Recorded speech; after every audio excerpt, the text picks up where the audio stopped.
సూర్యుడి చేత తపింపబడిన సముద్ర జలములు ఆవిరిగా పీల్చబడితే మేఘమై సూర్యుడినే అడ్డినట్టు ఈశ్వరుడి యొక్క శక్తియే మాయగా పరిణమించి ఈశ్వరుడు కనబడకుండా చేస్తుంది. ఈ మాయ తొలగడం ఎవరి వల్ల తొలగుతుందో తెలుసా అండి? ఈశ్వర వాక్కు వలన, ఈశ్వర స్వరూపులైన గురువాక్యముల వలన. నిరంతర గురువాక్య శ్రవణమే మాయ తొలగుటకు సాధనము. అందుకే గురువు లేని విద్య గుడ్డి విద్య.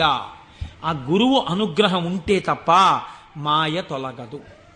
ఈ మాయ చిత్రంగా ఉంటుంది. ఎంత చిత్రంగా! మాయ యొక్క స్వభావం ఏమి మీకు తేలిక మాటల్లో చెప్పాలంటే, ఇప్పుడు నేను దాని గురించి పెద్ద చర్చ చెయ్యకుండా చెప్పాలి అంటే, మాయ వలన వచ్చేటటువంటి ఉత్తర లక్షణము కామక్రోధములు.